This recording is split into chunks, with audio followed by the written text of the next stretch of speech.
Todo santo dia a gente recebe pacientes com diagnósticos fechados de outros profissionais, sejam eles médicos, ortopedistas, reumatologistas, médicos da dor, anestesiologistas, próprios fisioterapeutas, que fecharam esse diagnóstico de uma forma equivocada e passaram uma informação para o paciente que aumentou o medo, que aumentou a evitação para se mexer, que aumentou a ansiedade, a preocupação, até a insônia. E quando o paciente chega aqui, o diagnóstico é completamente falseado. Exemplo, um ortopedista disse que você tem artrose e por isso seu joelho, seu ombro, seu quadril doem. Um reumatologista disse que você tinha artrite reumatoide, espondilite anquilosante, fibromialgia e é por isso que você sente dor. Exemplo, um médico da dor disse que você estava com o nervo ciático muito inflamado e que é por isso que você sente dor.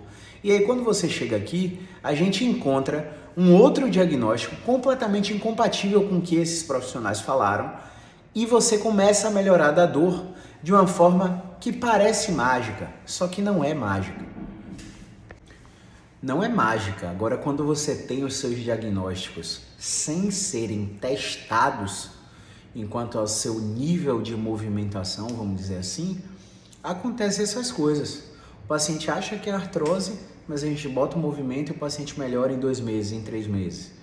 O paciente acha que é uma ciática, mas a gente bota o movimento em 3 semanas, o paciente está levantando a perna, está dobrando o tronco, a dor já saiu da perna, né? Então, primeiro, o ideal é que você entenda quais são os sinais de gravidade de um problema de dor.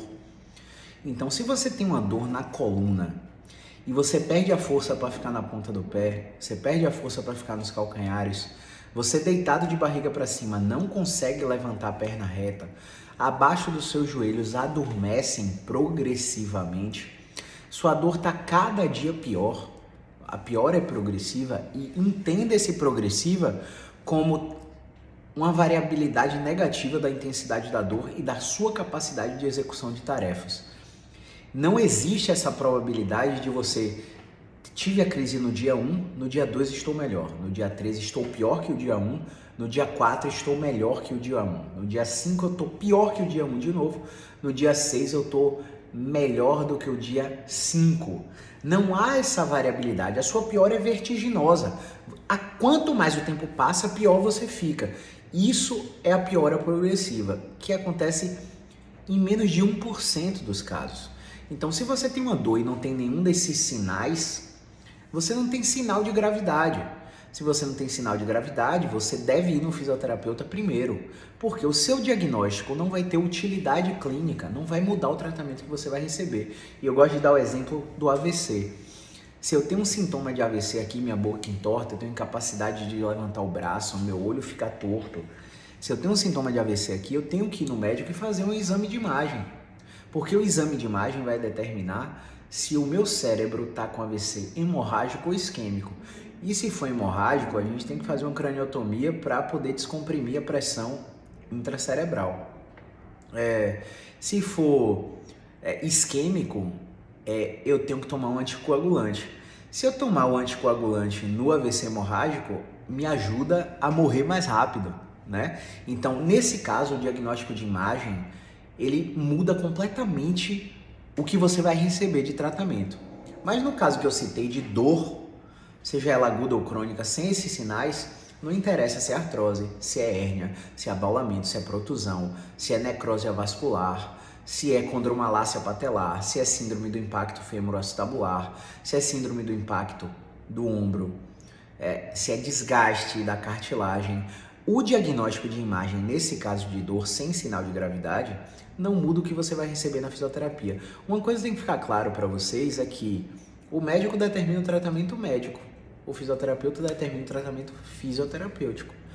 Ponto final. Não existe isso de um médico dizer o que você precisa na fisioterapia.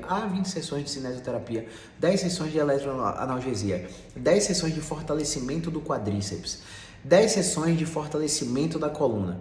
O médico não faz a mínima ideia de para onde vai o tratamento fisioterapêutico, assim como a gente não faz a mínima ideia de para onde vai o remédio. para onde vai a cirurgia. A gente não sabe porque a gente não estudou medicina e os médicos não estudaram fisioterapia. Então acaba com esse negócio de que o médico mandou fazer RPG, o médico mandou fazer pilates. O médico mandou você ir para o fisioterapeuta. E o fisioterapeuta vai determinar o que é que você tem que fazer na conduta. Então muitos pacientes eles chegam aqui, eu preciso de uma sessão de osteopatia. A primeira coisa que a gente faz é deixar claro que a gente trabalha com tratamento da dor. E nosso atendimento é especializado, então a gente vai te avaliar e vai indicar qual é a técnica que você tem que receber.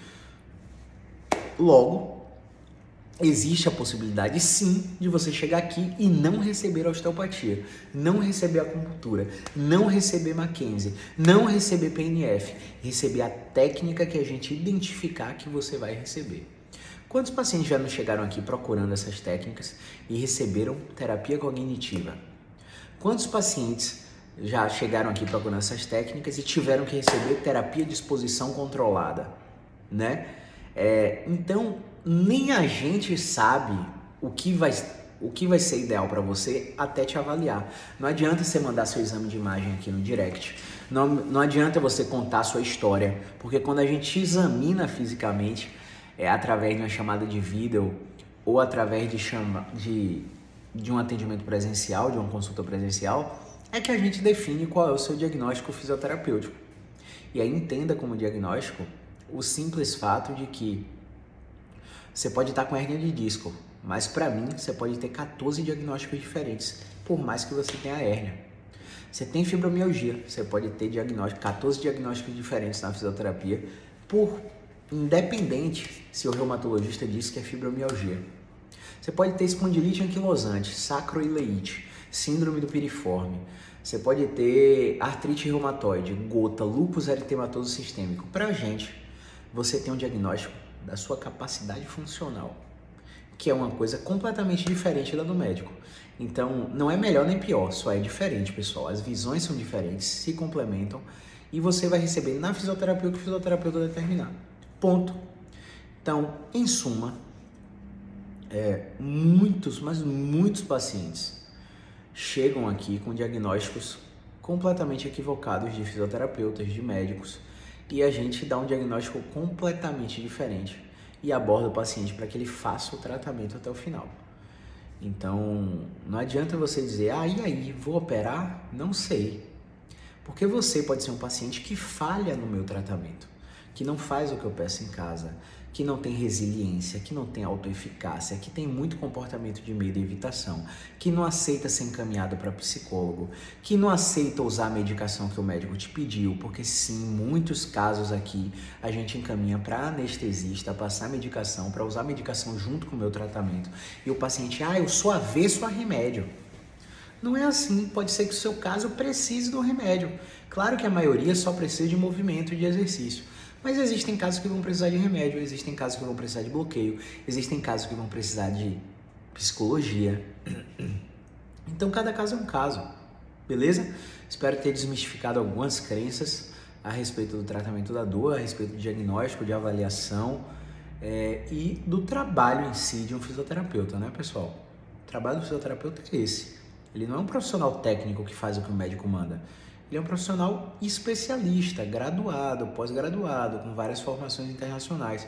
Ele constrói o raciocínio clínico através de um modelo hipotético dedutivo para excluir suas condições possivelmente graves e fechar o seu diagnóstico funcional para que você recupere a sua capacidade funcional independente da dor.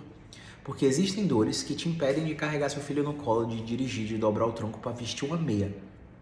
E existem dores que não te impedem de fazer nada. Essas que não te impedem de fazer nada, a gente não tá nem aí. Mas as dores que te impedem de fazer, seja sexo com sua esposa, sexo com seu marido, ou seja uma privação de sono por causa da dor, essa dor que te incapacita é a que a gente trata. Beleza? Grande abraço. Movimento é vida.